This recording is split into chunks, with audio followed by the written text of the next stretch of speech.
everybody. How's everybody doing? I wanted to see first if you guys can see and hear us. So, to the right of your screen, there's a little chat box. If you guys can just right there and let us know that you can see us and you can hear us, that will make us feel really good. Just wait 1 second. Yes, so you can see and hear us. That's awesome. Perfect. Now what I would like to see is I want to see where you guys are from. That's one of my favorite parts about this, to kind of know where people are listening to us. So go ahead and tell me, where are you in the world? In the US? Sharona, I see you. Nicole. David, wow, that's a lot of people. New York, Vancouver, the Caribbean. That's awesome. Any other interesting places? Hawaii. Cool. Awesome. So today's webinar is the legal basics of fashion brands. And I just want to, before we go into the subject, I just want to kind of walk you through the platform so you guys will know the format and how we do this. So as you can see, me and my guest, Charles Klien, who I introduce in a second, are sitting here in a setup from the usual setup. We're actually doing an interview face-to-face right here, not over the computer. To the right of your screen, there's the chat box where you guys, some of you are already writing things on. Feel free to communicate between you guys. Through the interviews, sometimes I'm able to see if there's anything there, but normally not, unless there's really some big issue. If you can't hear us or see us, please let us know. But feel comfortable to chat between you guys. Underneath the screen, underneath the video screen, you will see a couple of buttons that I would like for you to pay attention to. One of them is ask a question. So the format of this webinar is that Charles and I will have a conversation, an interview about the subject of today, and then at the end of it, we'll leave some room for Q&As. So any one of you has any question related to the subject of fashion law that you would like to ask our guest today, please feel free to write it down and ask the question space, and we will get to it at the end of the webinar. One thing that I like about that is, even if you didn't ask question, I would encourage you to look at the question, because there might be questions that you guys want answers for, and you're able to then rate them. And when you rate them, it goes to the top of the list. So just in case we don't have enough time or we need to prioritize the questions that we're asking, that will give us an understanding of priorities.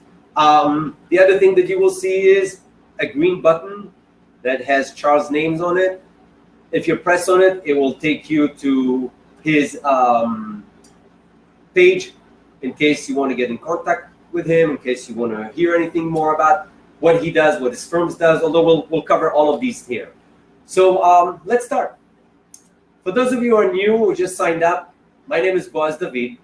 I am the owner, founder, CEO of Human Bee. Our company provides one-stop solutions for design, development, and production, as well as fashion business consulting for startups and established brand. The idea is really to provide you guys with tools to take your dream of having a fashion brand and make it a reality. So anything that has to do with creating this business, growing it, taking it to the next level, we're here for you. And we do this, I do this webinar on a monthly basis, and I try to bring some interesting and interesting people and cover a subject that you guys need to know about if you're starting your business. So today's guest is Charles Klien, Esquire, right? Is that how you say Esquire? I guess you would say Esquire, yes. All right, all right. So I'll give you a little bit of background on Charles. I have a big list here, and you'll see that our guest is an expert in the industry. So Charles Klien is the head of the fashion practice at Davidoff Hutcher Citron LLP. which is a Manhattan law firm. He's also a partner of the firm. His practice focused on fashion, jewelry, accessories, home industries. He's one of the deans of the fashion lawyers in the US. He's spoken on fashion law many times, about licensing as well, before the Fashion Group International, which is where Charles and I met originally. He spoke in front of the Accessories Council, the New York Society of CPAs, and the Organizations of Black Designers. He wrote the chapter of examining fashion contracts for the book Navigating Fashion Law, and he wrote a 4-part series on fashion licensing for Licensing magazine. And he also contributed a monthly column called Klien's Corner for the Fashion Manuscript. So, as I said, Charles has been in the industry, I want to say, over 30 years. Am I correct? 35 years. Here we go. So, obviously, an expert, everything related to fashion law. So, I'm honored to have you here. It's my pleasure to be here. And I want to say something to all the attendees watching this. You know, I'm sure you've heard people saying, oh, what do you want to get into the fashion business? It's a really tough business. Well, I've been hearing that since I first got involved.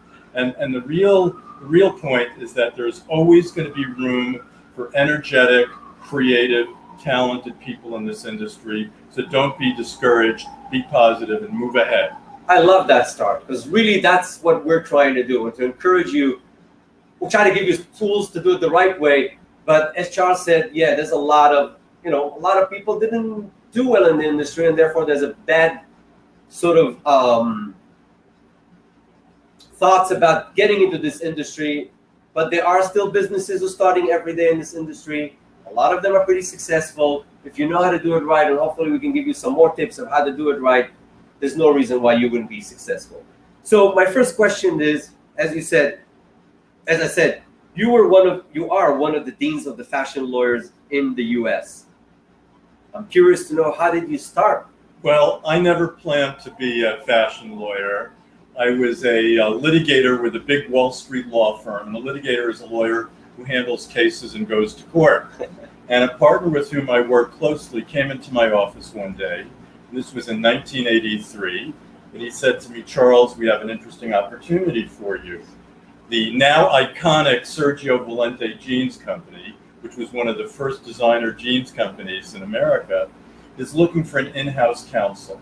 And they want to go after the people making counterfeit Sergios in-house. And they also want a lawyer to handle their business legal matters. So I left Wall Street and went to 7th Avenue and never looked back, and always enjoyed it.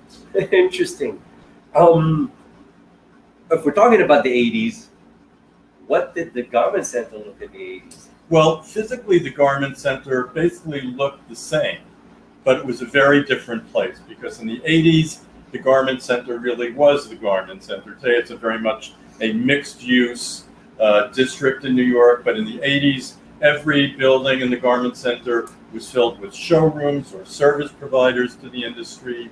You'd see people coming from all over the world, all over America, to look at the product here. You would see all the racks of clothing getting pushed down the street. So it was a different place and a different time. But very much. But it's still a great place today. Yeah. So I've those of you who listen to me a few times, I mentioned how even when I came here back in mid-90s, that Garment Center looked a lot different. In fact, the building that we're sitting in today was basically all factories when I was here. And I remember coming here for factories. So the landscape changed a little bit. But going back to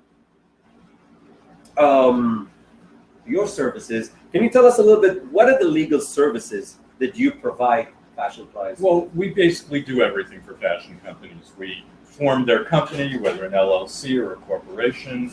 We register their trademarks, not only in the US, but around the world. We do employment contracts for them. We do non-disclosure agreements for them. We handle investor agreements, financial agreements, operating agreements amongst the owners, and shareholders agreements amongst the owners. Mm-hmm. For those companies that get bigger and more successful, we do their license agreements, distribution agreements worldwide. And I know there are some people from outside the U.S. who are looking in today. I've worked with companies from all over the world, helping them come to the U.S., helping them get a bank account, immigration law services, helping them with sales reps, introducing them to good consultants like Boaz, to accountants who can give them tax advice. So we provide a very full service, both to people who are just starting out and people who are very successful. That's amazing. And you know, I think that one of the things that maybe a lot of designers don't pay as much attention to at the beginning is the legal aspect of their business and the things that they really need to think of. So, you know, we talked about the 80s, and I shared a little bit about the 90s, and obviously the world has changed, not just outside our building, but generally the industry changed. How did it change? Well, I want to talk about the things that have changed and things that have not changed. Perfect. Okay? So I think they're important to bear in mind. For me, there have been three really important changes. There are many others, but these are three of the most important changes. One is now the rise of the internet, the rise of digital.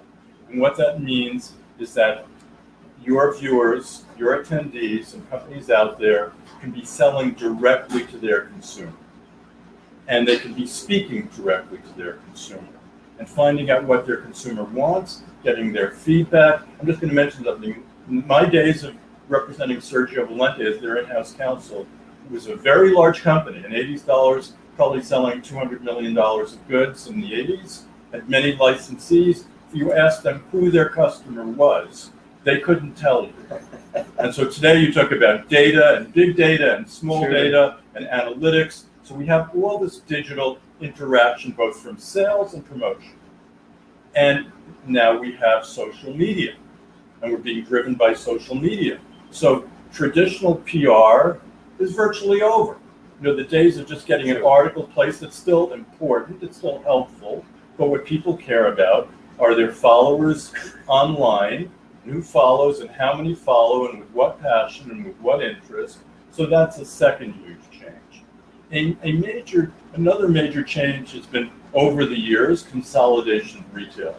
There are many, many major department stores and major discounters that existed in the 80s and the 90s that are no longer there. So you're selling to fewer retailers. And from my personal practice, another big change is that we've had companies pop up that are big brand owners, companies that their business is to own brands and to license it out, not to make anything, like Iconics, Sequential Brands, Blue Star Alliance. That didn't exist. So you have these companies that are strictly brand owners. Mm-hmm. So those three changes are humongous changes. What hasn't changed? What hasn't changed are three or four things. One is, first, knowing who you are, being able to fill a need that is not getting well serviced, that you can service well, having a niche. That has not changed. And if anything, it's become even more important today. That to succeed, you have to have your niche. Number two, protecting your intellectual property. Intellectual property is crucial. Brands are everything. So protecting, in the fashion industry, mainly your trademark, at times copyrighted materials, but especially your trademark. That has not changed. And the third thing that has not changed is having a good team of professionals around you who could give you good advice. Sure. Fashion entrepreneurs are not going to know everything, but they should be able to talk with people, get advice from people who know more about their own particular specialty area. So those are some of the changes and some things that have remained the same. And I couldn't agree more with you about the things that stay the same. I think, one of the things that we always talk about is finding really your niche, finding who's your customer and what is the problem that you're going to solve them. Meaning, what is your reason to exist, and who is that customer at the end of the day who's interested in it? I'm going to say something further, and I just came back. Boaz and I were talking. I go to the fashion trade shows in Las Vegas. I've been doing it for a long time. There are companies, and I'm not going to mention these names, who may not be solving a need. They may be able to convince the consumer that they have a need that they can fulfill.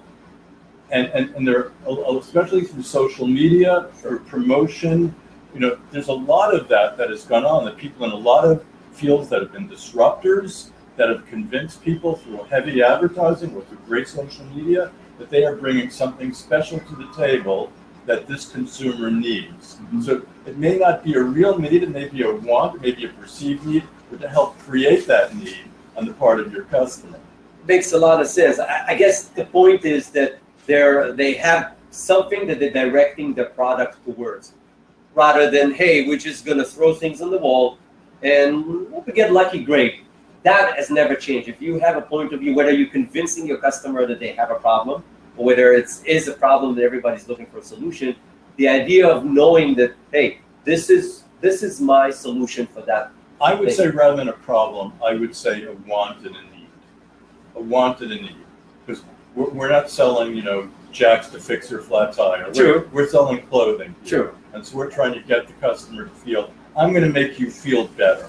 I'm going to give you something that's make your day happier, that's going to make you feel better about yourself, and that's what we're all trying to do. I 100% agree. I like to look at it from a solution of a problem, because it just makes the point harder. Because I'll tell you why. A lot of designers, and that's really what we're talking about, a lot of designers might come into the industry with the thought of, hey, I want to create product, and I'm creative, and my creation is great, which, there are a lot of talented people out there, but I think from business perspective, they need to know what exactly they're offering to their customer and who he or she is. Absolutely. So, or if we're talking about brands, designers who are starting, what are the key legal issues that you would say a fashion company needs to really think of? There are two very first issues. The first is you need to form a company. And that could be either in the form of a corporation or a limited liability company. And you should never operate your business as a sole proprietor or as a partnership. Those forms expose your personal assets to the claims of your creditors. So that's something you should do early on. And I always say, if you don't have the money to form a company and to protect your assets, you just shouldn't be in business. So that's point one. Point two, again, is trademark. We're in a brand-oriented world. You have to protect your trademark. And some designers may not be aware of what that is. When you form your company, your LLC, or your corporation, just because you use that name, that does not give you trademark protection. Trademark protection in the U.S. comes from your use of the trademark and selling product with the trademark, but also to get real protection, you have to register your trademark in the United States Patent and Trademark Office. And you should do that not on your own. Don't be your own lawyer. Do it with a lawyer. It's not an expensive process. But also, before you actually adopt your name and trademark, do a search with a lawyer and a computer search company. And the reason for that is the test for whether a trademark will be available for you to use is to make sure that no one else out there has a trademark that's likelihood to cause confusion or is confusingly similar with yours. And your only way to really know if that's the case is to do that search and have a lawyer review it with you. Because the worst thing in the world is to take this name that you think is a great name, go to register it, put labels on your products, sell it, get it out there, and then you get a cease and desist letter from a lawyer for another brand, for another trademark saying, we own this trademark. It's either the same or similar to yours. Stop selling now, and you have to remove all your labels and start all over again. So those are the very first two things you need to do. And I couldn't agree more. I think, I want to repeat this actually. So one of the things is you should really not operate as a personal individual, but form an entity. And the other part is, if you do form an entity, this is separately from protecting your trademark. That's right. So these two are not go hand in hand. One of the things I sometimes advise, and this is a personal call, it's not a necessity, but sometimes I encourage clients to either own their trademarks in a separate IP company or in their own name, and then to license it over to the company that's going to operate the business. And the reason I do that, and some other lawyers recommend that as well, is that if there's some claim, if your company has problems, they can never go after your trademark because the operating company doesn't own the trademark.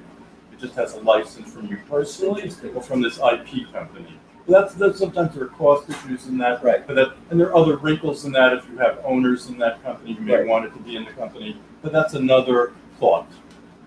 That's a good. See, this is why you need a lawyer who actually understands the in and outs of the industry, because they can look at your business from from an individual perspective, looking at your business concept, looking at what you're trying to do, where you're trying to position yourself, and what is the goal, and find solutions that are right for you. And this is why I know I just say that because I come across a lot of designers who just think of, I don't really want to go and even consult with an attorney because the expenses that goes with it and all of that. I probably will be okay, but I do believe that it is an important thing. And if you really have big dreams, that is one of the things that can solve you a lot of problems down the road. I like to say, and this might be a bit of a simplification, but it's not a big simplification, is that from my experience in this industry, there have been two kinds of companies. And it's not just designers starting out. It's people who want to see things the right way, see a value in doing things the right way, that think preventive medicine is cheaper and more painless than surgery, and so want to do it right, and those who don't. And it may be because they don't want to spend the money, they don't want to be bothered, they don't want to think about it, but I could just tell you countless examples where people did not do it the right way, and they suffered down the road because of that fact. So absolutely. I just encourage the attendees here, the viewers, to do things the right way. To the extent you can afford to, please do that. I agree, and I can tell you this, the legal aspect is really just one aspect, but it happens, and I think that's what you're describing is someone who's sort of like, that's how they operate. So they'll operate this way when it comes to the legal matters. I can tell you this, they will operate this way when it comes to developing their product as well. They'll think, I can just kind of, go with the motions for now. Wing it. Exactly, that's really the right word. And then the worst thing is that get the surprises at the end of it, and by then it's too late to act. I'm going to mention one other thing that's not a legal matter per se, but I think starting out, and it's not always an easy thing to do, but to the extent that you can, it's really great if there are two partners in a company, one who is the designer, creative person, and the other who's the business operator. And they may both have skills and some skills in the other area, but a lot of the very successful companies in this industry have been business marriages of a business operator with a creative designer, and it lets the designer do their time designing. It's not always easy when you're starting out to find that person who's going to invest the time, who's a business person, but where that's possible, it's always something a designer should think of in the back of their head about doing. I couldn't agree more. I think, one of the things that we're trying to do here is, and just from my experience, is to help designers see that other side that we're talking about, the business side, whether it's the financial, whether it's the legal parts, whether all of these things that as a designer, as a creative person, they're most likely not going to be the things that they gravitate towards. It's not how they think. And there's nothing wrong with it. They're good at what they do. Their mind is operating in a certain way. But if we're talking about making this into a business and not just a hobby or an expensive hobby, there is parts of the business that needs to be thought of. And just like Charles says, at the end of the day, when you look at any big company, you might not know the person who's at the back end kind of, operating the business, but there's always somebody there. There's always somebody there who's taking care of the back end and letting the designer be the front, do their job, focus on the things that they're good at. It is harder in the beginning. And, I always say designers, even if all these matters are not something that you really want to be dealing with, I still think that they should be aware of. Absolutely. Okay? So if it's the legal part, you might eventually not deal with your contracts and be the one who's, directly dealing with them, but you should know what's out there, what's available, what are the things to think of. So when that time comes, you have more of a view about your business, and you can direct your business this way, and it just gives you a comfort level that that is beyond just I'm creating product and I don't care for the rest. So I'm 100% with you on this. So we touched a little bit about protecting your intellectual property. So can you kind of describe to us what are the main kinds of intellectual property? Yeah, I'm going to give you like a 3-minute intellectual property 101 here. Awesome. There are 3 basic kinds of intellectual property, and sometimes people who haven't worked with them get them a little bit confused. First, there are copyrights. Now, copyrights protect creative works. So a copyright could protect a song, and it could protect a book, it could protect a movie script or the words of a play. It also can protect certain kinds of fashion designs. But one of the questions that comes up all the time, there can be no program in the fashion industry where this question does not come up, is what's protectable? Can someone copy my work? Can I be inspired? Can I use the inspiration? And when I was at Sergio, there would be people going to quote unquote shop the market, which meant buying other people's fashion, taking a look at it. And in the United States, and this is different from some other countries like France, where they have le droit moral, which is a legal right, the moral right. In the United States, there is not that much that is protectable from a copyright standpoint in fashion. The area that gives rise to most copyrights are prints, print designs. So, and the person who is registering the copyright is either the creator of the work, the designer who designed it, or a company that is receiving the copyright rights from the designer. So that's who's designing, who's registering it. So that's copyrights. Second area, which also does not have a lot of play in fashion, are patents.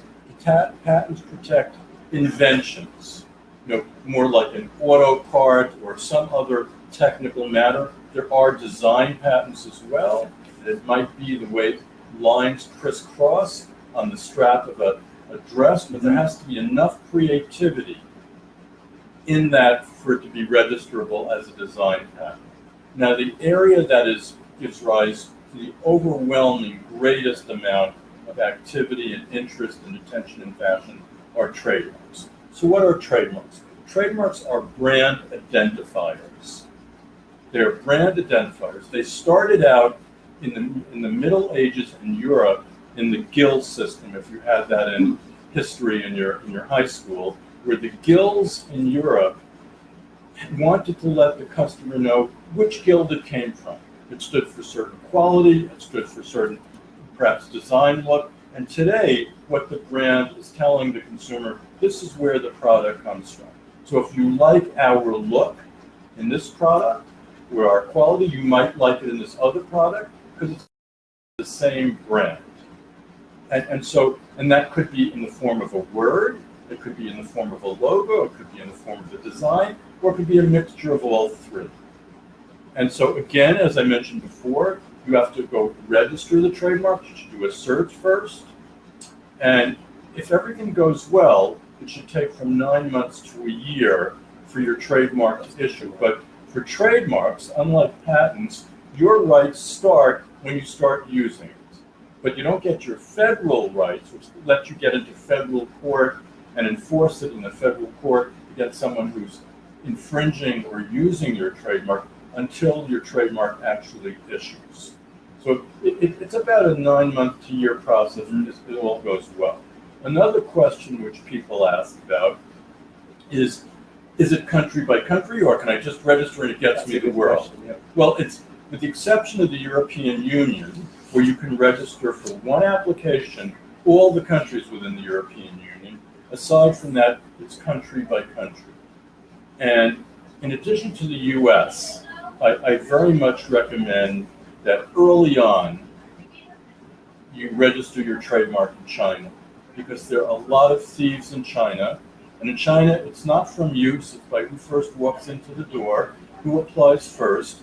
And there are people and companies that are squatters or thieves, whatever you want to call them, in China who are reading the fashion press. They're seeing who's becoming popular, who's out there, who's new, and they're going to go register your trademark. And so if you don't do it now, and let's say three years from now, 5 years from now, say, I'd like to be in China. I'm going to register my trademark in China. And then we consult with Chinese counsel, and they tell you someone already has your trademark in China. And that person or company may want to charge you $50,000 to buy back your own trademark. So it's, again, preventive medicine, much cheaper to start right off the bat. Maybe you'll never use it, but you know you have it, to register your trademark right away in China.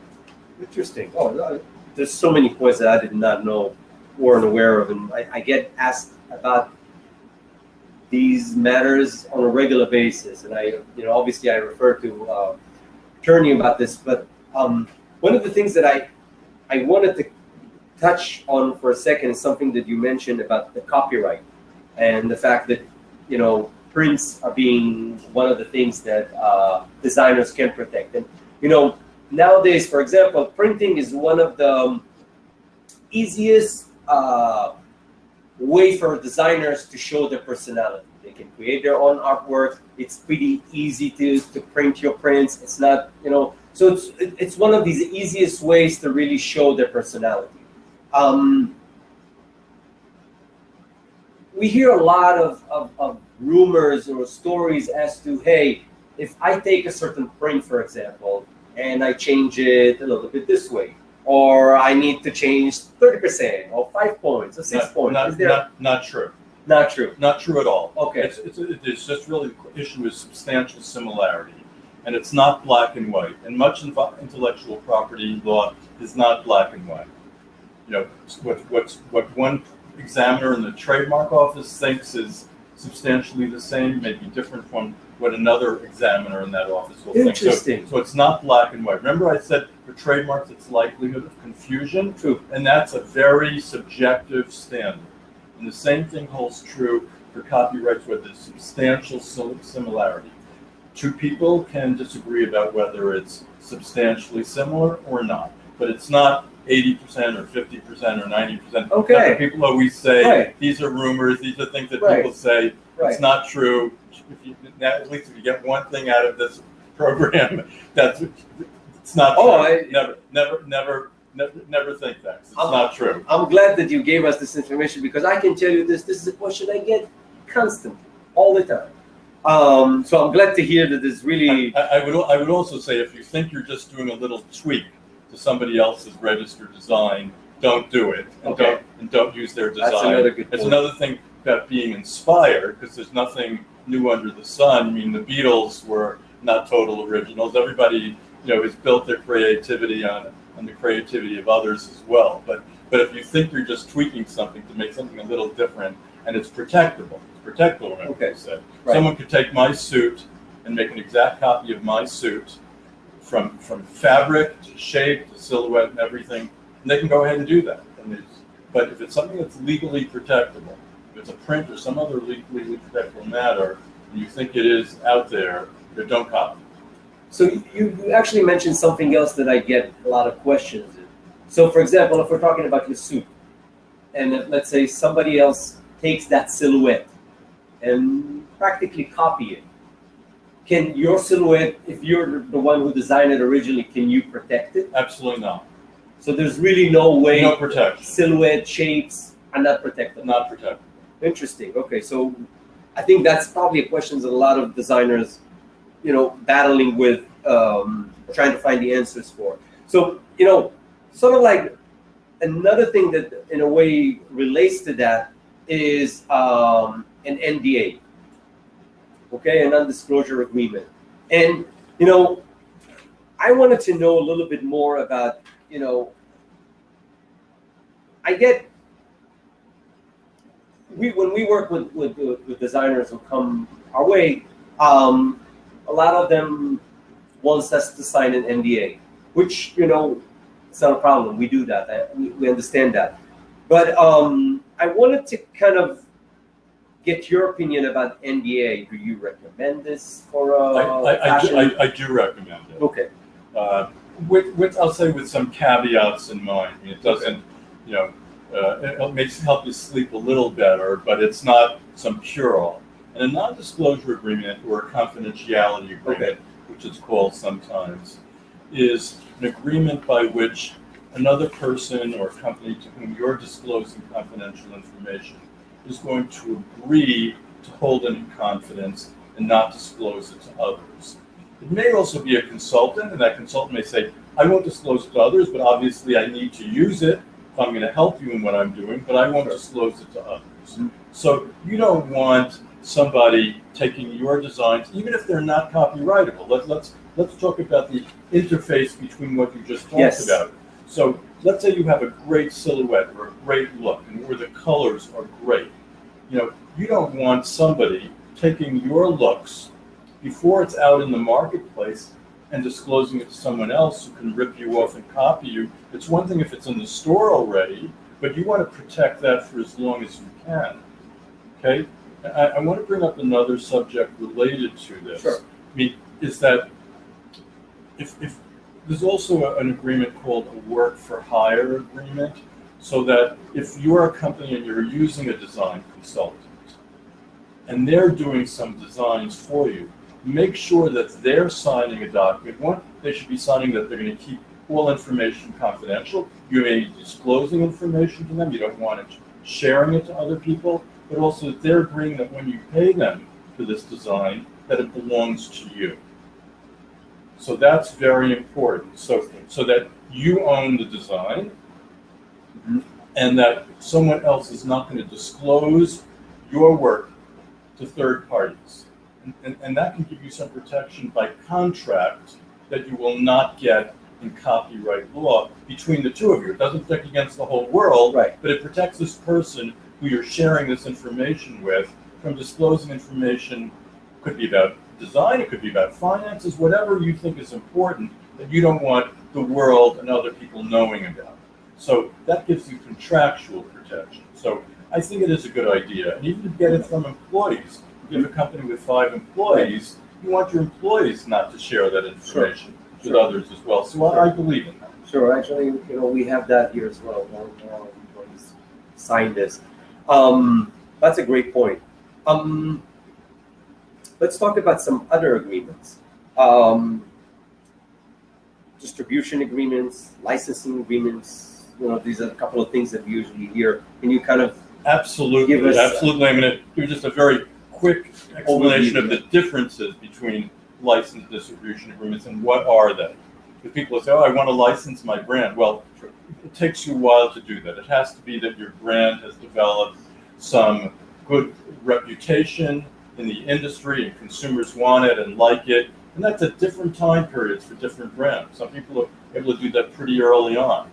So, but it usually takes some real connection with the consumer and in the industry to do that. What a license agreement is, it's giving the owner of the brand, the owner of the trademark, is granting the right to another company to use that trademark in connection with specific products for a specified time, for a specified geographic area, in connection with the manufacture, promotion, advertising, and sale of the product.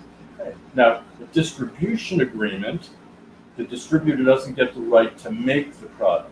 They may be an exclusive distributor, and you always want to be an exclusive licensee or exclusive distributor for a product category or a geographic area, but the distributor has to buy the product from the company, from the brand owner, or from their factory on some approved FOB arrangement, but they may have the right to promote it and advertise it, subject to the approval rights of the brand owner, but they're not getting the right to make the product. And there are also people out in the world who are licensing agents who help people get brands, find licensees, And that's a whole business Sure. out there that has existed for a long time and is still thriving in a changing Sure. world. Sure. So let me maybe sort of give a couple of examples to simplify that.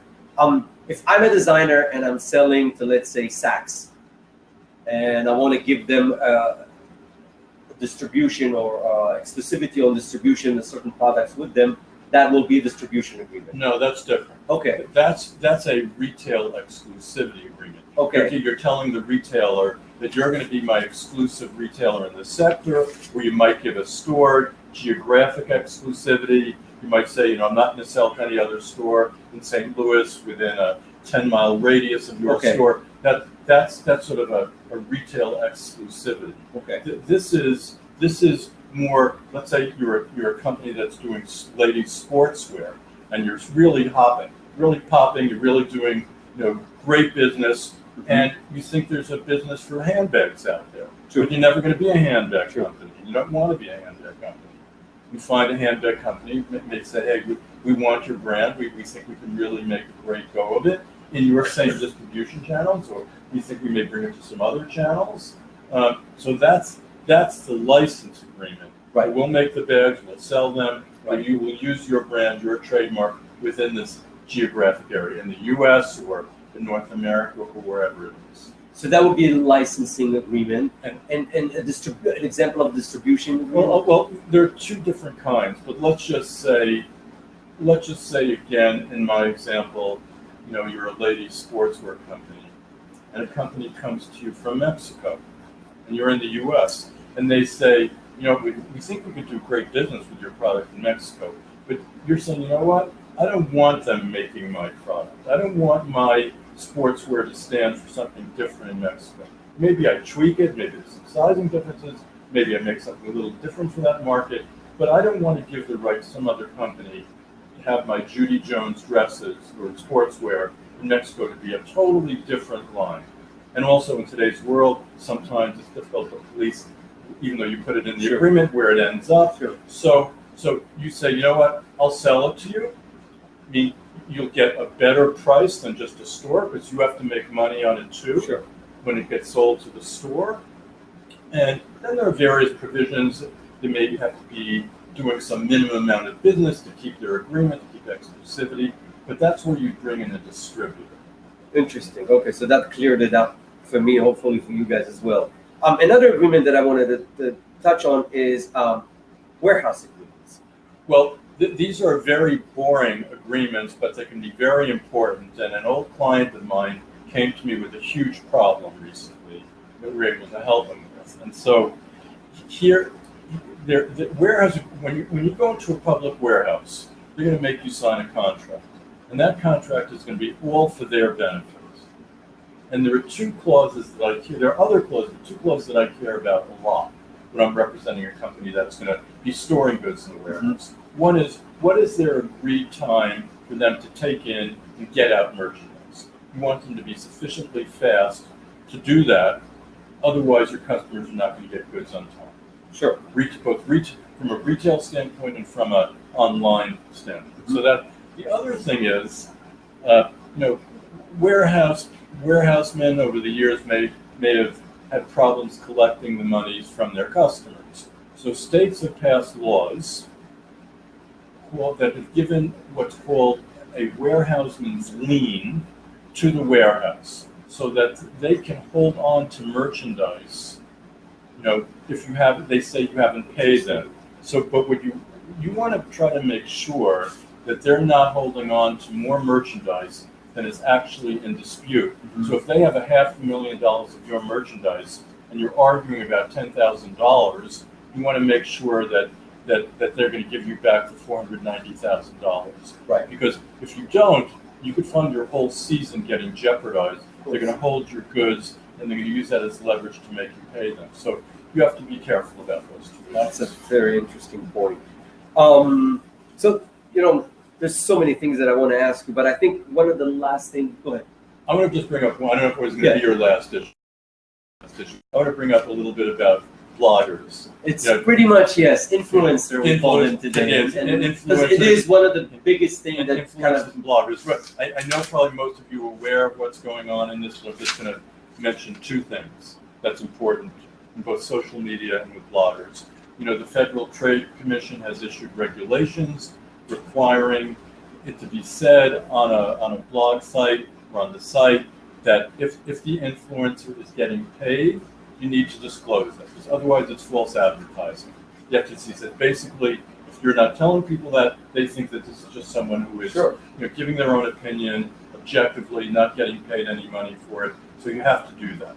So that's one. The other thing you have to be very careful about is using photographs or images that you don't own, either because it's owned by the photographer or another photographer, or it has a celebrity in it, even if they're wearing your line, that they're not giving you the right to use their likeness and their fame to promote your product unless you have an agreement with them to do that. So you have to be careful about both those issues. Interesting. I actually had an experience with something like that in the past. Like I said, there's so many other things that I wanna ask you, but I think we kind of need to wrap it up. Before we shoot, I just want to tell people how to get in touch with me. I was just about to say that as well. And actually, what I want, for those of you, we're going to go next into the Q&A section. But for those of you who like what Charles has to say and think he can be beneficial to help you guys with your business, if you look under the screen, there's a green button that has Charles Klien name on. If you'll press on it, it will take you to his page with the information. If you want to give that information, that'll be great as well. That's on our website, and our website is www.dhclegal.com.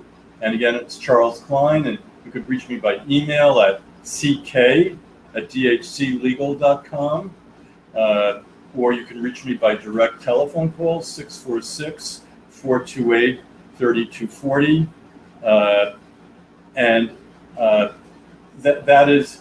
That's the easiest way to get in touch with me. Cool.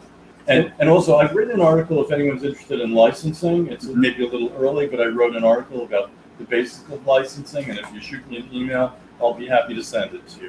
That'd be great. So I will share that information with you guys later in the follow-up email as well. Charles' contact information, in case any of you are interested to find more, specific information for your own business. I'd like to go and look and see if we can answer some of these questions out here.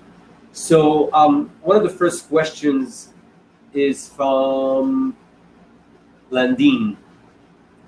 I hope I pronounced your name well enough. I know you've been on this webinars before, but I'm never sure if I'm pronouncing your name right. So the question is, how do you register your trademark in China? You work with a lawyer in the U.S. who has an association with competent counsel in China, and they get the trademark registered for you in the U.S., and it's not a very expensive proposition. Awesome, straightforward. Another question from Catherine. How often do you need to update your trademark? Well, it's a good question. Trademarks last for 10 years, but between the 5th and the 6th year of that 10-year period, you have to file a declaration of use. You have to show that you did in fact use it at some point during that first 5 years. And if you do it, you'll get another 5 years. So once you do that, you then have to renew your trademark every 10 years. And when you do that renewal, you put in your use declaration. So it's every 10 years, but if you do that, you can own your trademark forever. So if you keep registering, there's no time limit, unlike patent. You can do it forever, so long as you keep using it and keep doing your renewals. Good to know. Our next question is from Rita. So she's asking, if you hire a photographer to shoot your product, hold on 1 second. Sorry. If you hire a photographer to shoot your product, do you need to sign an agreement with him or her to ensure that you have the unlimited use of the photos? Absolutely. I think you should have an agreement that says that you own the photos. You don't want them using it. If that, you want to, in effect, buy the photo from them and say that you own all copyright rights in the photo. Interesting. So would it be sort of like an NDA? No, it's not a non-disclosure. It is assigning all the copyright rights and all rights in the photograph to you in exchange for your payment. Actually, one of the things just that has to do with the copyright that I remembered, you said that the person who can file the copyright can be the person who designed it, or the company that, for example, maybe bought these rights. That's right. So in this case, the photographer is going to assign all the rights to you, and you, if you so choose, can go to the Copyright Office and obtain a copyright for that photo. Interesting. Thank you. Let's see what else.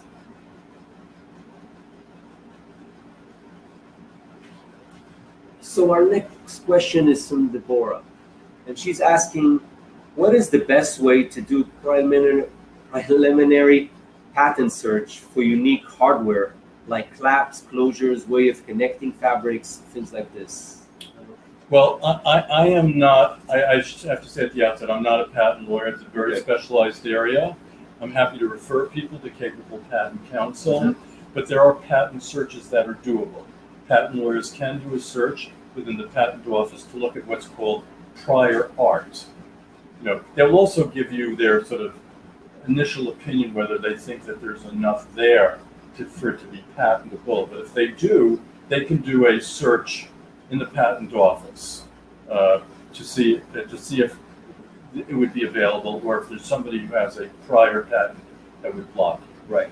So I can say that, you know, from my experience with other brands is sometimes, you know, an attorney who specializes in this will know if there's a certain way or angle or one way to actually present your product or trim or whatever it is in a way that will give you the possibility to do a trademark. So these type of things are always very much. Well, patent is different. Remember, the question was about patent. So patent is something which is very specialized. Okay. Very specialized. The trademarks, there are more lawyers handling trademark work than patent work. Patent work tends to people who not only have a law degree, but oftentimes are people who had a technical or scientific background in college, whether biology or engineering. So they're very unique individuals. I would think they need to know a little bit more about the in and out of how something might work. Our next question is from Katrine again, and she's asking, hold on 1 second, what agreements are needed when working with factories? Well, I mean, you obviously need an agreement on price and delivery time, when they're going to finish the product for you, what you're paying for it. You probably do want them to say, if you can get it, it's not always, they may not want to do it. If you can get them to say that as between you and the factory, that you own the design, you don't want them taking your designs and giving it to somebody else or using it themselves. So, you know, you want them to say that if you can. And sometimes you may just want them to acknowledge that the trademark that's computer belongs to you and not to them, that they're not going to sell any product out the back door, they're not being authorized to sell product to anybody but you. So those are things that you would like to do if you can. Sure. And I think that, you know, Charles and I had a discussion about that. And, you know, my point was that, yes, protecting, having the factory commit to the fact that they're not going to do something with your design, meaning selling it, produce it for someone else, for commercial purpose, is something that you can protect. But one of the things that I think are sometimes confusing for a lot of designers, and I mentioned it to you, is that, you know, if a product being worked on in the factory, other designers, other companies, other individuals will come into the factory, and whether they want or not, they will be exposed to it. And that's something that is going to be... It just happens. Exactly. It just happens. You know, the factory can't be responsible if they're being a good citizen and they're not sharing it with anybody, and somehow somebody sees it and they go back to their studio and copies it. So it's really protecting you against the factory actually intentionally disclosing it or negligently disclosing it to some third party, not just because it's there in the factory floor and someone sees it. Right. Yes, that's what I wanted to make sure. Our last question is, it's from Nicole, and she's asking, do you think company like LegalZoom is sufficient for filing trademarks, creating privacy policies and terms and conditions for websites, etc.? Well, I don't really want to comment about really other legal services except to say this. I mean, and I don't want to say anything like negative about LegalZoom. I'm just a traditional guy. I started my career long before there was a LegalZoom. I think it's better to have a relationship with a law firm or a lawyer who's knowledgeable in the field and has a more personal relationship with you. If you're doing your trademark or doing your website terms and conditions, who can help you along the way, you can call upon on a regular basis. You're dealing with the same person or group of people. Mm-hmm. They understand what you're trying to accomplish from a business standpoint, and not just doing it as a website, kind of matter. That's just my own personal feeling. And I think that, I mentioned it earlier, is there's a lot of intricacies in every business. Then when an attorney works with you, they might be able to, first of all, think about things that you might have not thought to protect, and they would know of other things that they think they can protect for you that maybe, just they are not really falling into the traditional ways of doing things. So, it's like banking online or having a personal relationship with a banker. There's differences and advantages for both. That's a good question. Last question is from Catherine again. If company is one name and product is another name, do you need to file a DBA for the product name? Well, I would ask that question a little differently. Okay. I want to try to clear that up. I think Sure. there's a little confusion in the question, but it's a good question for a slightly different reason than Catherine asked. Okay. So here's an example. Let's say as a company name, you like the name Elite Fashions LLC. You like that as a company name. And also because maybe you're going to be selling a variety of products with different brands under that. And you don't want to call the company name by the name of that brand. Mm-hmm. But on the other hand, on your letterhead and your business cards, you like the name Catherine Jones. That's your brand.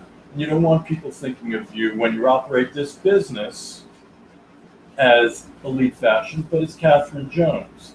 So in that sense, in order to give you protection against going after you personally, because it's not going to say LLC, it's not going to say Inc. or LTD, it's just going to say Catherine Jones. You do have to file a DBA, with the county usually. That's going to say that company, Elite Fashions LLC, is doing business as Catherine Jones. And that act puts the world on notice, even though there's no way someone's going to know you filed this DBA. But that's our system, and it puts people on notice by that filing that you are acting in a company, limited liability company or corporation arrangement and structure. So the answer is yes, you should do that. If you're going to use on your letterhead and on your business cards, you're just going to call it Catherine Jones. No. On your logo, remember, we're talking about a trademark. Let's not confuse the trademark name.